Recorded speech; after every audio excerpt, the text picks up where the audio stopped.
All right, well, welcome everyone to another NPS Empower Hour. This evening session, we are talking about how to act like a union, whether you have official recognition or not, whether you're in the organizing stage, whether you are waiting for an election, whether you've gotten through an election and then the administration decided that they were going to try and strip your collective bargaining rights away. What does it look like to act like a union, which really kind of boils down to the essence of like, what does it mean to be a union? And so, how do you act like one? We've got a couple of guests with us tonight to talk about how they're acting like a union, and we'll have plenty of time for question and answer at the end. Oh, I was going to, I can do that later. I was going to do the steps of the thing. I think we should just dive in. So I will go ahead and introduce our main guest tonight, Lauren Leib, president of our Chapter 340 at NTEU, our BLM, Bureau of Land Management, New Mexico chapter. Welcome, Lauren. Really happy to have you here.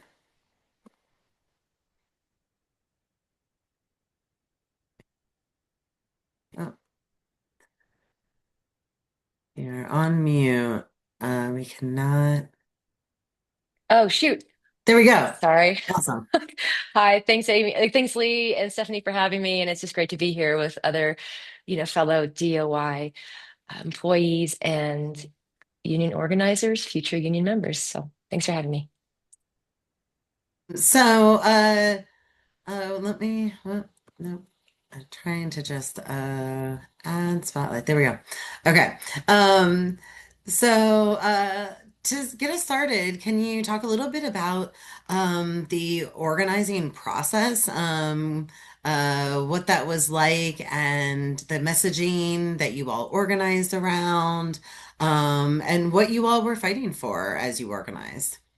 Yeah, there's a lot there. I think it's interesting because I feel like in a lot of ways, what, you all are doing now at the Park Service is kind of what we went through because we organized during Trump 1.0 when we saw what happened with our BLM headquarters counterparts forcibly moved outside of DC, basically spread to the four corners of the United States. Um, and we lost over 90% of the workers. And we saw that that could happen to us. We need a say in the decisions that impact us, and we will not be caught flat-footed. We will organize. There was just a sense of urgency around that. But there had been, much like any other workplace, there's a lot of things that, we see people leaving for problems we could fix through a union. These employee appreciation committees and all these things that management sets up. It's just such this like diet version of what we really need. And that's like power in the workplace and democracy in the workplace. And a lot of it was just, a couple of us got together and we're like, all right, let's do it. What do we have to lose at this point? Didn't really know if we could lose our jobs or not. Turns out we can't. Um, and we just started having conversations with people, just doing laps around the building and finding out what was important to people, what they cared about, and, just helping people to make the connection. Like, that's what we can do. Like, we can fix that ourselves. We don't have to wait for a manager to save us because they can't right now. And I think that's kind of what we're seeing even here in this current moment is that no one's going to save us but ourselves. And it really does come down to the workers who hold the power and who can really make change, not only for our workplaces, for our own like personal dignity and respect, and for those of our coworkers who can often be bullied or mistreated or underpaid. Um, but we also want to do it for our agency and the public lands that we manage, because we know that that's also under attack. And there's just a lot of things that we can do as a union that we just won't be able to do as individuals. And so I think much like how it was back then, that's still what's kind of driving us now, is the sense that like the stakes are high. So we're going to meet the moment together in a sense. Yeah. So. Yeah, that sounds, I'm sure, pretty relatable for a lot of folks. So what did the process look like for you all as you started to think about like actually forming like kind of formally your union? And um, kind of how did you as a group kind of think about what your culture was going to be like? Yeah, our culture, I think that's a really good question. I think it's because it is like the means are the ends. Like the way you organize and the way you form your union will really set the tone for what your union is going to be. And everybody's union is different because, right, it's not this outside entity. It's you all coming together and making decisions democratically because the boss does things unilaterally, pushes, shoves things down our throat, trickles down from, the department or presidency department, whatever. So we wanted to change that. And what we did was we wanted to make sure that everybody has as much of a say in the decisions and what our positions were going to be, what our priorities were from the very beginning. And it meant that we did a lot of one-on-one conversations and we did a lot of like power, not like just mapping, like who do we know? Who's like, who's close to who? Like, can you talk to this person? I don't know them. Can you like make the introduction? Do you want to go for a walk, around the building? Because then we can talk. Um, and really just was like coming together and just like talking. And also just everything that we did, we want to make sure that like as many people were involved as possible and that things were as transparent as possible. Like, here's why we're making these decisions. Here's why we're doing this. Um, you know, Educating people. I think knowledge is power. Talking about what our rights are and demonstrating that and getting people who were, there's always going to be people who are a little bit more bold and people who are a little bit more reserved. And sometimes we just wanted to show like, no, we can claim this space. And like Lee, I think, we rented out a meeting room and had a pizza party. And we're like, we're not going to keep this a secret. We want management to be on notice. We want other employees to know we can have these spaces. We can, come together as employees with and be very vocal and very kind of like in your face about like, no, we are forming a union and there's nothing to be afraid of because we are standing in our rights. And so, you know, doing those things together and holding those spaces, but also kind of coming together to have fun and to break bread was also really important because it's not just about like, meetings and fighting with management. It's about building community and realizing that we want to look out for each other and we can. So, yeah. And so we did it. We had a lot, like, people doing the one-on-ones, tracking the numbers, trying to get to that, 50%, trying to shoot for more, getting to the election, phone calling. It's kind of it's a high, like you just get, um, I'm Um, introvert by nature, but you start talking to employees and you just realize like, man, these people are great and we can really do this and we're jazzed. And then, yeah, we went into bargaining and we did open negotiations so that people could actually see and we could talk about what was happening in negotiations and members and any non-members too could come and watch. Because we wanted to make sure that everybody knew like how we were bargaining, how management was bargaining, but also so that they could see the process and understand what it looks like and what's at stake. So we're continuing that even now. Not so much. bargaining, but more Yeah, the transparency. transparency. Yeah. Oh, there's so much there to respond to. I loved everything that you were saying. Um, so you talked about wanting to have that sense of community. What does that mean now for where you all exist as we continue to fight the administration's attempt at uh, denying collective bargaining? We know that doesn't mean that our union doesn't exist. So, yeah, what does community look like for you all? I can say like community is everything right now. And that's I think like the way like you all probably, we've all been here for the last year and just really like that kind of like psychological, like the terror campaign that they really pushed on us and came out like guns a blazing first day. and all the way through it with the DRP, the fork in the road, all, return to office, just the constant threat of these like mass layoffs, probationary employees, all of this stuff. And, what we learned is that when you're afraid is because you feel like you're alone. And so for us, and I think really nobody really knows what it's like in the federal government right now, unless you're a federal employee, and to be constantly like villainized in the media and then wondering if anybody cares, if anyone sees. Um, but so, for us to come together as employees to support each other uh, is everything, because through the highs and the lows, we just really need to show like we are still together, we are still a union. And a lot of it is it's simple. It's socializing, having happy hours, having unhappy hours, doing, you know, um, sharing information with each other, and just trying to show up for each employee where they are. Um, and just kind of pivoting in certain ways. We couldn't have the formal, union meetings during work time, so we're doing it in lunch hours, and we're like being intentional, about having lunch together. Even though people would just rather eat at their desk and get out of there, like no, like let's eat lunch together. Like let's talk. How are you doing? And it doesn't always have to be about union stuff, but where are you? Because it's really hard right now to be a federal employee, and there can be a lot of fear. But if we let fear take over, then we lose.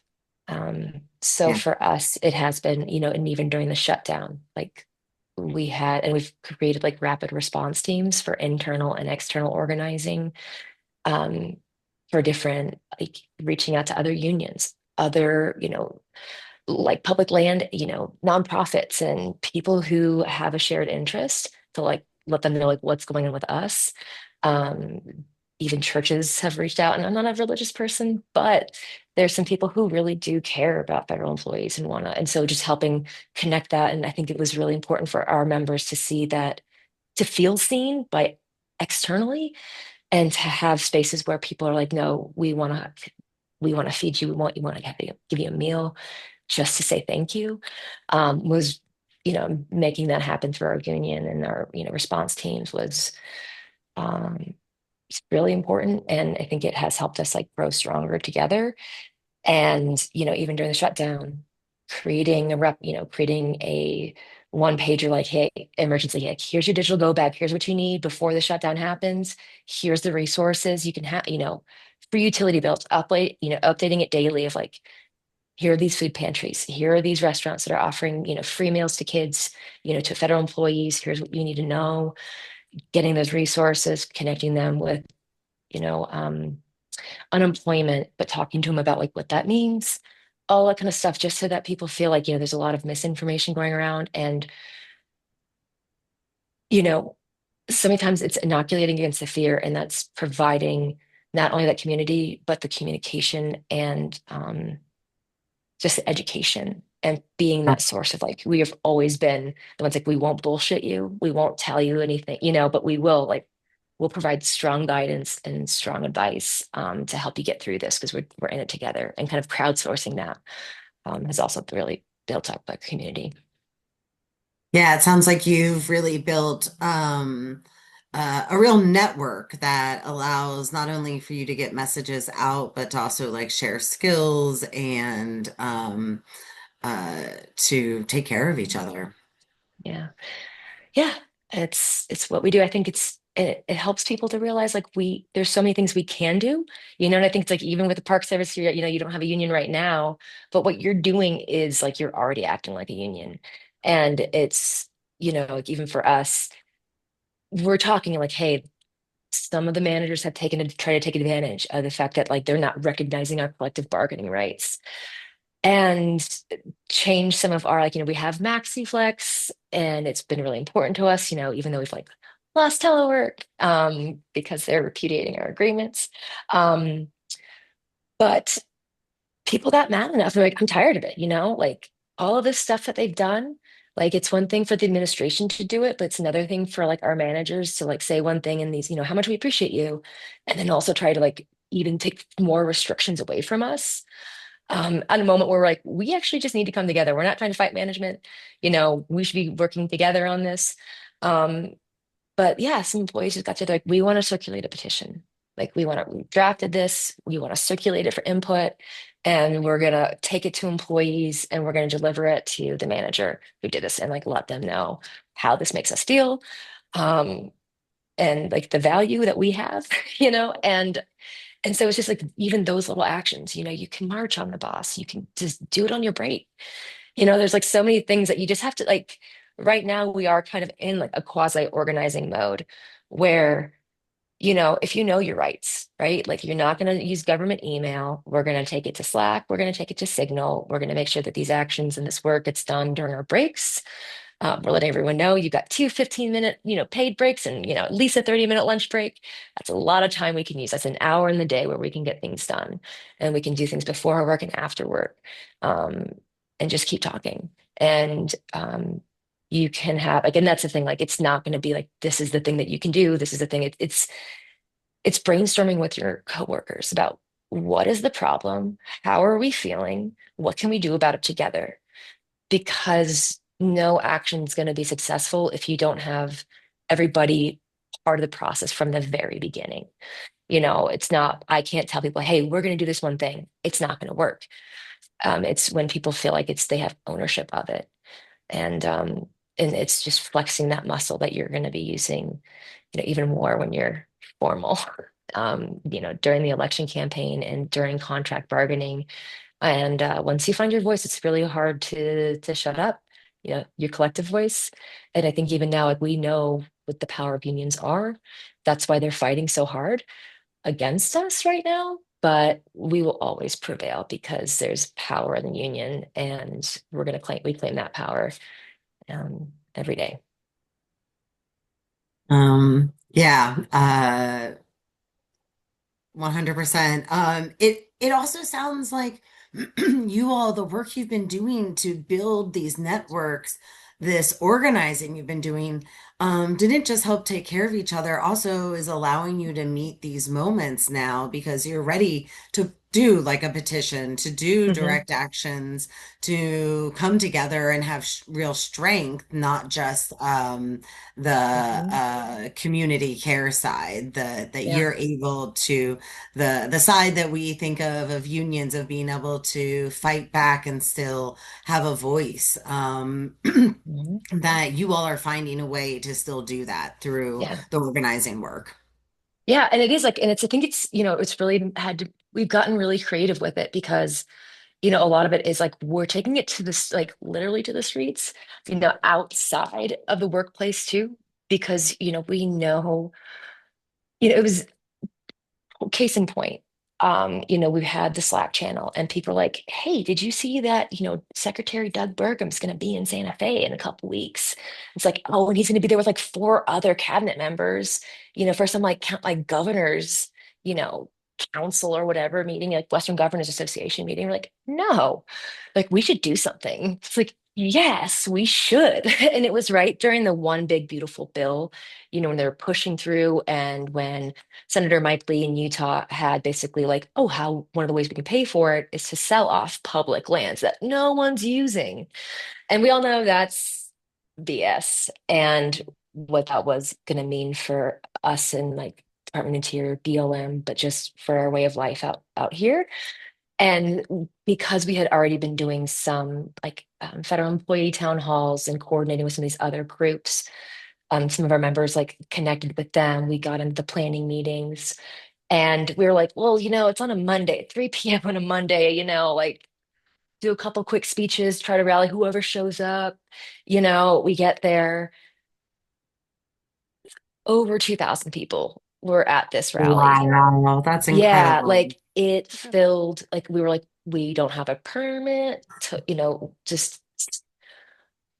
just try to walk on the sidewalk. But it's like, thank goodness that this one road to the hotel where they were was like under construction because there was just a mass of people. I've never seen so many people get together in Santa Fe and all walks of life. And people had already, even before all of the businesses in downtown, people like, and even some of our members were canvassing and putting up like "We love our public lands," like these little like placards, Love and it. so many downtown businesses. So like you could not walk like where they were going, they could not see those signs, and the amount that it was deafening in the like in the hotel where they were having that conference. And Doug Burgum switched his switched his agenda around last minute because he was afraid. and, and Love that uh power. so was Linda McMahon, Secretary of Education. But you know what happened right after that? Like the next day, Senator Mike Lee from Utah removed that provision from the One Big Beautiful Bill. And to be able to see that many people coming together, not just, BLM employees, other union members, but people in our communities, the hunters and the fishers and the anglers, like it was a bipartisan crowd. Because one thing we know, our public lands are all of ours and they cannot touch with that. But it was also really important for us to be part of that because, people think about public lands, but for us to help the public connect the dots that you cannot have public lands without public lands employees, without government employees doing the work, cleaning those vault toilets, take, doing the maintenance, doing the trail work, doing the conservation work, permitting, patrolling, making sure people are safe. You know, they're going to look different. They're going to be dangerous if you don't, like, if we're not part of it. And so that's been really important. So we know, like, even those connections, we know that we can take on even bigger fights on the outside that don't just protect our jobs, but protect everyone's jobs and our public lands. Because, from the beginning, it was about looking after each other, but we also just want to make sure we have a better BLM. Like we want a better agency. We want a place where our, kids can work and to have good jobs, you know, um, to have a pension, to be able to be civil servants and to have that stability. So, that's kind of what it's a short term, and like very local view perspective, but then it's also just so much bigger. Yeah. So. Um, it sounds like coalition building has been really important to the work that you all are doing and how you're finding new avenues to build power during this time. Have you all in the coalition building worked with other NTEU chapters or other unions as well? Yeah, yeah. Well, we're really tight with the our sister sibling chapter, 341 BLM headquarters employees and our Northwest Oregon district employees. But yeah, we've been very intentional in reaching out to the broader network. Um, Even like locals in town, like we have strong relationships with the state workers. CWA 7076 and the local AFSCME union 3999, to the point where like CWA was like, hey, during the shutdowns, like, we'll cut you a check. How much do you want? You want 5 grand? What do your employees need? Building that, like showing up for each other during their contract campaigns, for our contract campaigns, just really it's like we organize our workplaces and then we take it out because we know like when we build across unions, we're stronger. And to get the support, to get ideas, to see what they're doing, to share knowledge. We talk with a lot of our, like, you'll be in District 10. That's our district in the NTU National. And we've got even like a District 10 like signal chat that's just, what are you doing with this? Does anybody have anything with that? But through other networks, we talk to people in the Forest Service, even to be honest, like I don't care what union you're with, as long as you're in a union, like I want to talk with you. And so, even for with, you know, yeah, Forest Service personnel with like, NIFI, AFGE, or, VA, postal workers, we're all kind of coming together in this moment, realizing that like it's a collective fight and we got to take it, even broader. So it's it's a moment of, like stakes are highs, but there's so much things we can do to build and to realize like, these are big gains. And it's not just about these next 3 years, it's about the next 10, it's about the next 20. And we are part of that movement. Like even from the beginning, from you're talking about Haymarket, you're talking about the mine workers. We are part of that movement. We are the labor movement. And there's just it's it's just really amazing. I don't know what I would do without it. Like, I don't know how I could be a government employee right now without the support of a union and being part of like, and it's not just like a union. I don't want to third party it. It's it's my co-members, it's the people I work with. I don't know what I do without them, and just to know that like we're doing this, we're still union strong, um, and we're still looking out for each other.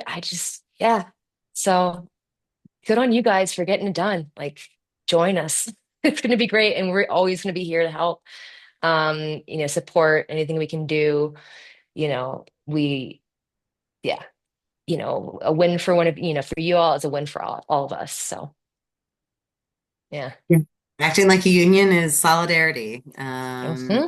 And I know that the NPS employees agree with that, that so many already are working with other unions at other agencies, but also there are other unions that represent NPS employees. And Hmm. we know that we are stronger together. And uh, taking those fights where they belong is important to do together. Yeah.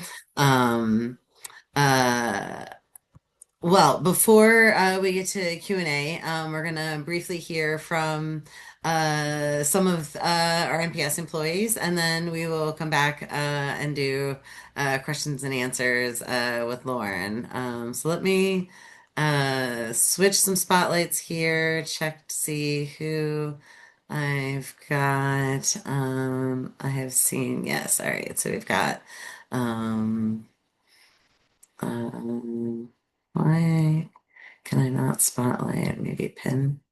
Okay. And Perry.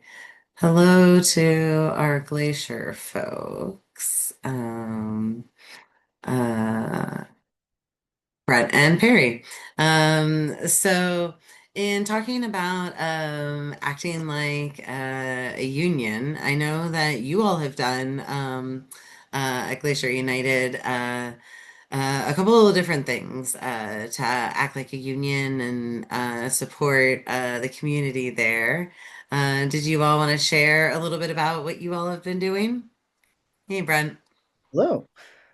Yeah, yeah, very early on in our organizing campaign, we very much realized the need to create these large social spaces for people to come together and talk about concerns. And one of the first, kind of right when we were starting our campaign, one of the first big concerns was that the, two-page resume requirements had come out for job applications. And so everybody was very worried about that, about, am I going to be stuck in this job forever, well, without knowing how to do all this? And we got like no guidance at all from like leadership about it and whatnot. So we started crowdsourcing information from people we knew at other parks, people we knew within Glacier, and sort of started to get together like workshops about how people could meet these new requirements.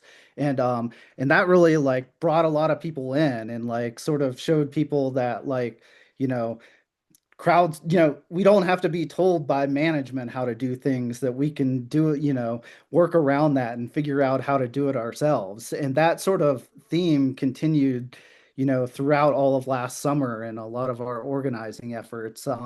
For example, like during the government shutdown, um, we sort of, you know, filled a big void where people that had never say applied for unemployment insurance before. So like, Glacier has a unusually high number of seasonal workers compared to most other parks. Like, so we have like a number of people that are like pros at applying for unemployment every winter. And so we started putting on these workshops and that drew in everyone from like longtime permanent employees to permanent seasonals to actual seasonals, etc. And like had a lot of good success, like helping people out and helping people troubleshoot getting benefits. And that also played out sort of again during the shutdown of like steering people, like Lauren said, towards like, mutual aid type services like food banks. And we also we're having these large like food swap events where people could come and drop off extra food, and so that people could share those type of resources to again build that solidarity. I love that. That's so powerful. And I loved like what you said about the union stepping in and really being sometimes what you wish your employer would do that you can do for yourselves. And I think Lauren said it earlier that like no one's here to rescue us, like it's us. And we've got to take care of each other. I saw Lindsay's also here. Lindsay, Perry, either of you want to add anything?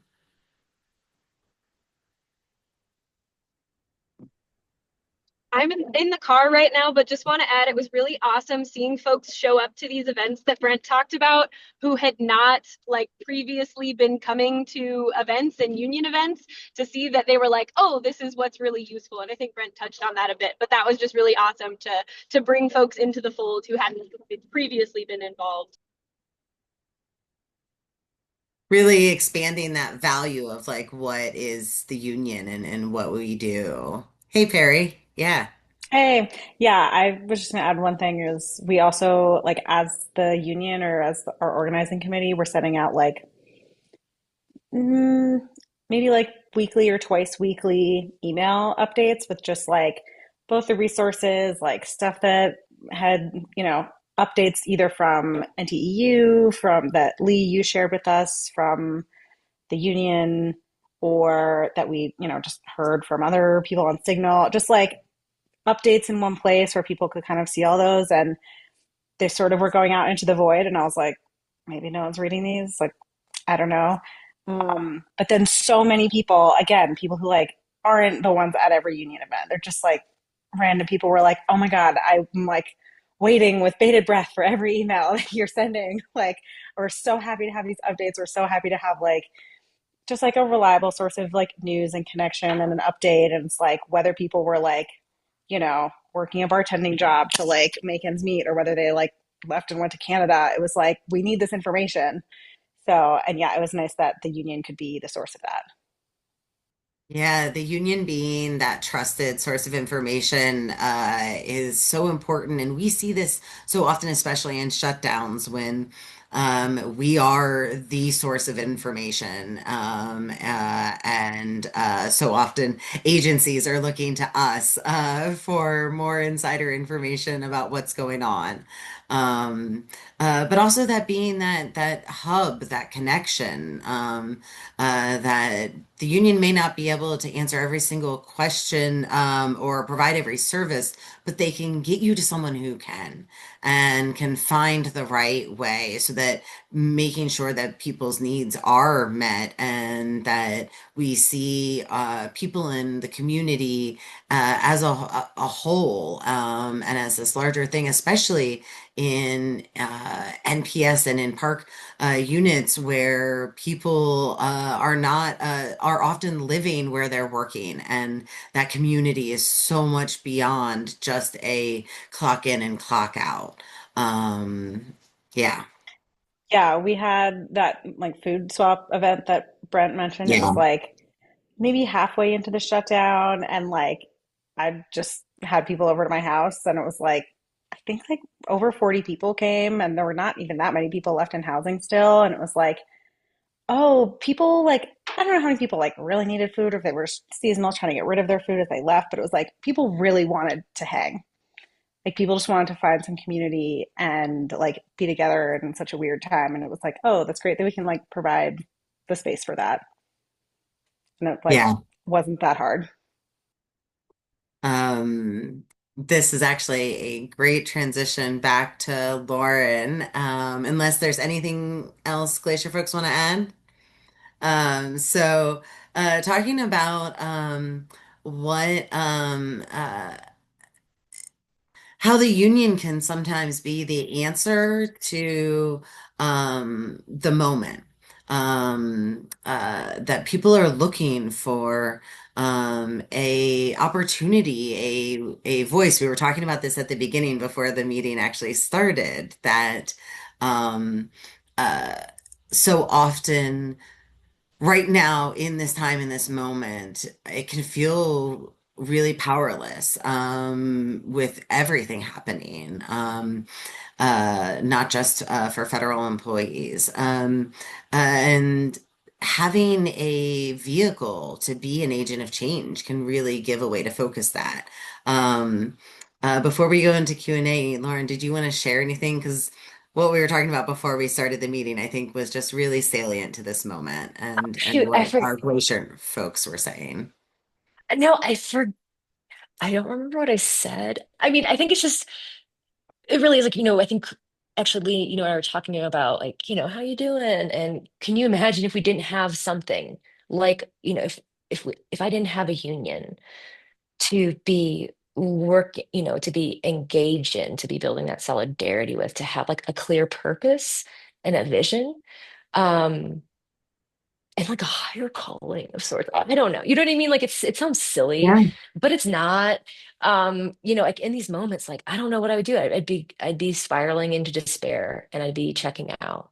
And it's to have that power like, even when like Brent and like the Glacier folks are talking about, it's some of those things, like community is an act of defiance, sharing knowledge with each other is an act of defiance, and it's also just like empowering us. Like we realize like all of this stuff is going on, they're threatening risks, but you know what, yeah, we can hold a lunch and learn, talking about like, hey, here is what the EPAT process is going to look like. Hey, we're going to help each other write the best, like the best self-accomplishments so they can't touch us. And you know what, we can still avail ourselves of the informal grievance process. And it's like that's just like a couple of things, but it's like that ties into rifts, that ties into this administration's narrative trying to say that like every federal employee is a lazy worker. Yeah. And there's just like so many ways that we can do things and build that. And like I think we just realize like we've got enough power. Like we can take care of ourselves. We know what we need.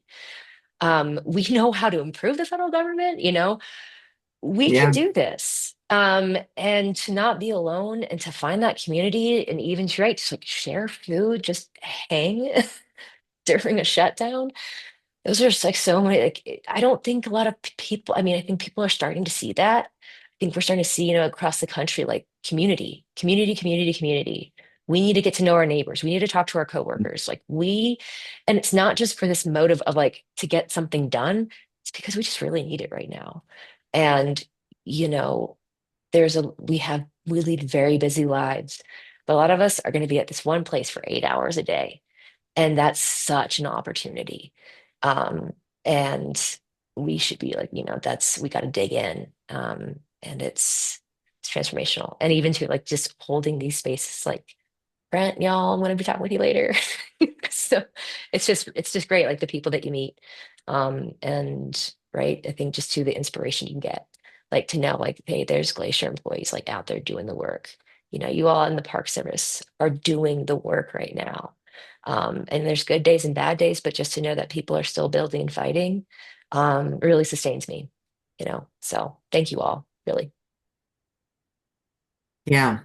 I'm sure the sentiments go the other way as well. You all share such important missions of taking care of our lands, that we all can enjoy them, and those resources are there. With that, I am going to hand it over to Stephanie. Every time I do this, I realize I get to this point and then I'm like, oh, I never introduced myself, but my name's on the screen. I'm Lee. You probably know me at this point. Um, I'm going to hand it over to Stephanie for Q&A. Thank you, Lee. Yes, I'm pretty sure everybody knows us by now, but just in case, I'm Stephanie Snow. I am the NTEU organizer that's been working with the Pacific West region. Um, and we're excited. We have our phone call with FLRA coming up later this week, so we'll see how that goes. So we are moving along. We're making progress in both regions, which is really exciting. There was a question in the chat, and it's just funny because this is something I was thinking of asking you, Lauren, before I saw it in the chat. So the question really is about how this looked like, what it looked like for you from like beginning to the point where you're at now. How long was this process of really becoming a union and becoming the union that you are now? Yeah. It took us a little over a year from like the informal conversations we had to filing the election. I think we had a couple people to re-sign, but we had kind of been talking like, it's a little like, but there were a couple weeks there before we reached out to NTU. So it's about a year to get the contract. So, but like late 2019, so this is like there's gosh, almost seventh year going It's hard into to it. believe. Yeah, Yeah, it's I still feel like we're new union, but we're not. Um, but yeah, no, it's a thing where it's like it doesn't happen overnight. And sometimes it feels like it's slow work, but then you look back, you're like, oh, actually, we've done a lot and we're doing a lot. Like, um, even during our contract campaign, like, it took us a while to bargain. We're still technically bargaining our first contract, but it was a little weird pandemic, negotiating return to work office, getting telework, remote work, MOUs. So yeah, it's about 6 or 7 years, but it goes by fast. And it really does. I mean, if it helps, I was reading this one article and someone asked, like, how did you, some other labor leader, how did you get 90% of your employees out to some strike rally within 24 hours? It's like, oh, it took us 10 years. It's like it's the building, it's the relationships, it's the organizing. Like everything is an organizing opportunity. And you build and you build, you build, but people get excited once you taste that power, the momentum, increases. So it really is like I think it's different. I know it depends, right? Like people can be spread out and rural. We have to be really agile, but we're creative. And there's just so many different ways we can kind of build that. But short story long, 7 years, I think. Yeah. along the lines of building. Your organizing effort started with the New Mexico State office. Mhm. But then now you have not only had the election for the New Mexico State office, but then had what we call add-on elections, which is exactly what will be happening in both of these regions once we get the first unit certified. Um, so I was wondering if you could just kind of touch on that and talk about how you added other locations to offices to your initial unit. Yeah. It was, I mean, piece by piece, I think it was really helpful for us to have like a proof of concept to see like what the state office was doing. And, we all have connections. I think even y'all probably even worse than us, but we play this, merry-go-round, right? Where we're hopping to different offices. So everyone who kind of, may have worked there or we know people there, having conversations, people get curious and want to know what it's like. So we just start having those conversations, identifying some people who are willing to talk to their coworkers who are well respected, and then it's just kind of like you just go through the same process of like organizing committee, one-on-one conversations, lunch and learns, talking, building that, getting people to sign, getting people to vote. And then they come on and basically it's whatever you have, like as soon as that election, they are automatically conferred, whatever your interim agreement is, whatever negotiated agreements you already have, all of like the rights and privileges, they come on board. And I would just encourage like just you always want to make it democratic, always try to create spaces where those new offices and yeah, those additions feel like, like whether you were, here from the beginning or you just got added, you are just as a member as any one of us. You can run for office. Like, how do we create this so that you feel like you have an equal say in the decisions? How do we bring you all in? How do you want to be, part of this? Because we just keep growing as one big collective. So yeah, bit by bit, and you have those organizing conversations, and it's easier because sometimes people have to see it before they get on, or it's just remote offices. It's hard to get to like the Socorro Field Station. It's not easy for, to go out to Oklahoma or Amarillo, to have these things like it can be a little bit challenging with the geography and even more remote places, right? Just to have those face-to-face conversations, but you just work in the lists, get in the awkward, like, hey, do you want to chat later? On the Teams chat, um, asking for phone numbers like we did in middle school, and just taking it from there. But I don't know. I don't know if that answered your question, but It yeah. did. And what's your feeling, if you can remember? I know it's been little while since we've had an add-on election, but when each time that we had one of these add-on elections, what does that feel like for you and some of the other folks that were there at the very beginning? It's fucking awesome. Like it's great because when you know you can have a say and you know you can look out for people who are being bullied or mistreated, or even just people who like have a good relationship, with their boss, but like you don't know what your future boss is going to be like, to have that peace of mind, to have that say, and to know like you get to have this too, and you get to see what it's like firsthand and be part of it. And anytime you have more employees, like we're stronger together. The more, the bigger your unit, the more leverage you have at the bargaining table, the louder your voice is, the more opportunities to get like even more people like fired up, and not radicalized, but yeah, you know what I mean? Like realizing like, oh no, I can talk to my boss, like I can exercise my rights, and starting to see people actually like leaders come up who you wouldn't expect. It's just great. We've always wanted to be, we're still working on building a statewide union. So still working on adding offices, and just want to see, honestly, wall to wall. Like we're not going to stop even when it's BLM New Mexico. We want to make sure every BLM office, we want to see every new park service, like DUI should be like a union house, you know, like let's go. So yeah, anytime it's like, yeah, just keep winning, keep fighting. Agreed. We all agree with that. And we agree that for NPS, same thing. Like we want the whole of NPS to have a union voice, whether it be ours or another union that represents federal employees. We certainly are, that's the end goal, is to have everyone represented. Um, I could ask more questions, but we have about 10 minutes left in our time, and I want to make sure that I leave enough space for the NPS employees who are on this session to ask their questions.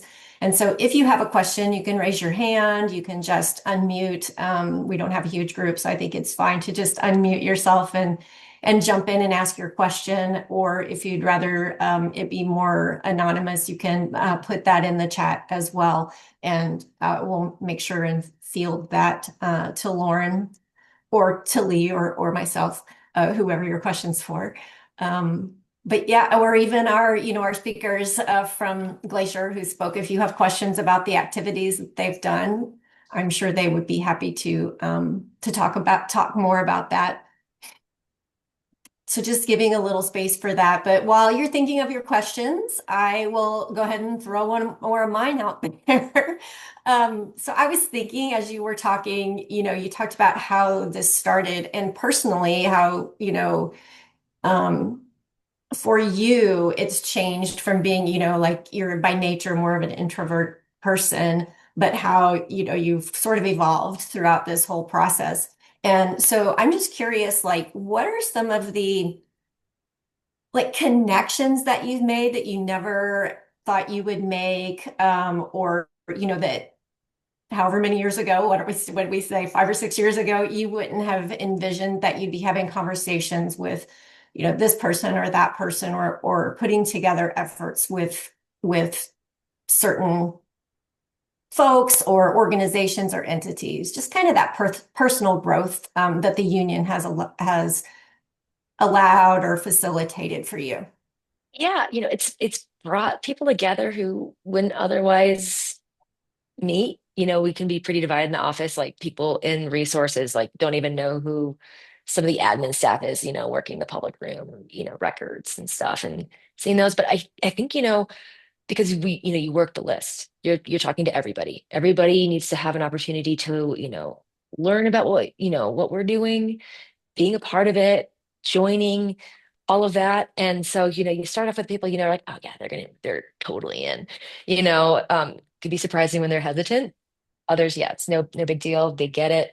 And then there's some like some of these holdouts are people that I wouldn't thought think because BLM can be it's very politically diverse, very different. Like the people who are in range are very different than the biologists and the plant people and things like that.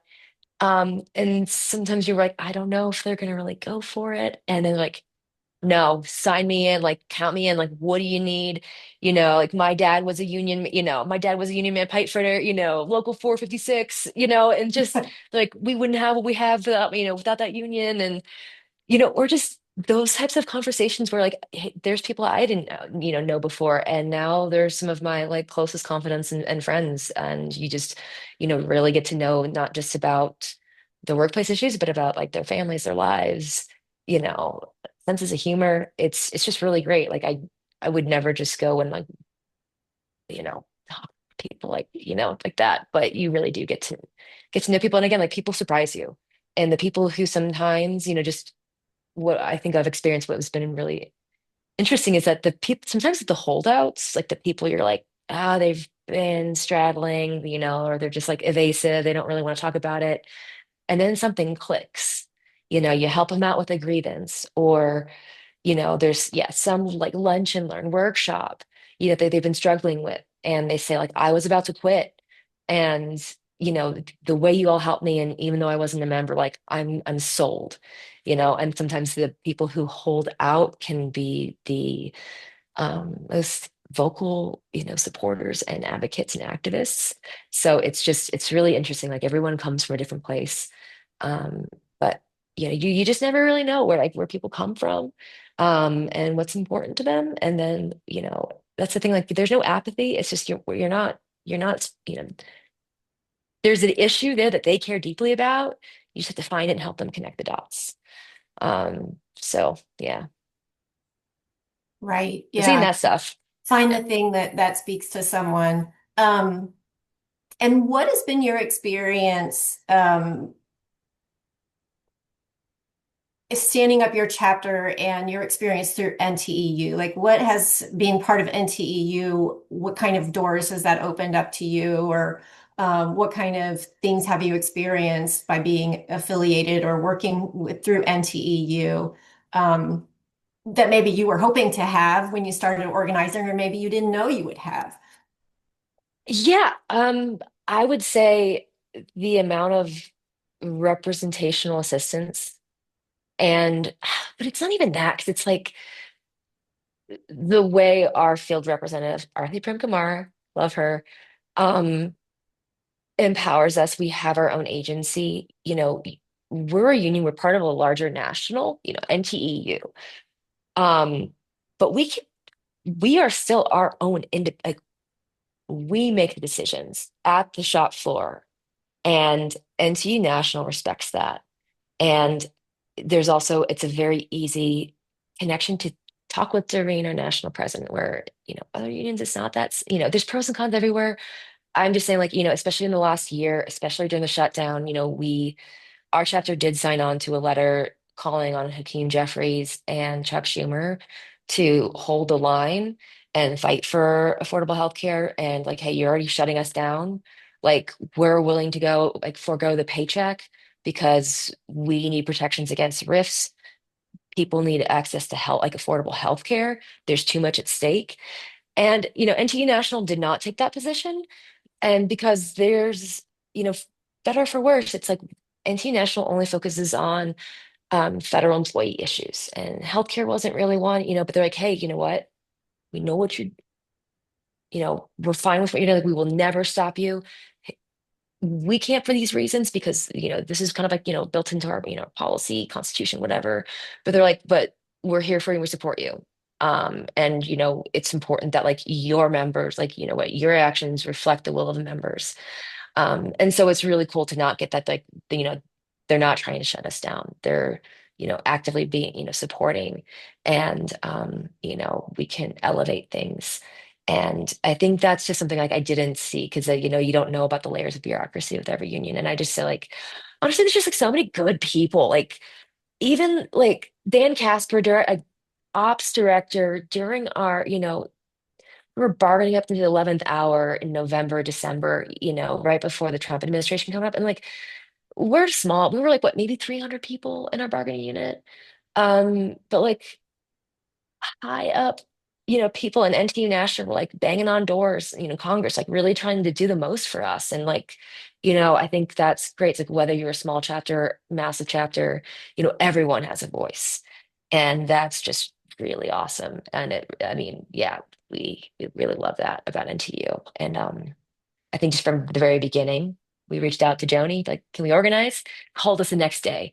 And, it's just that kind of like that level of, you know, uh, reachability, I guess, like availability for what you need, for the support you get from other chapter leaders too. It's just great.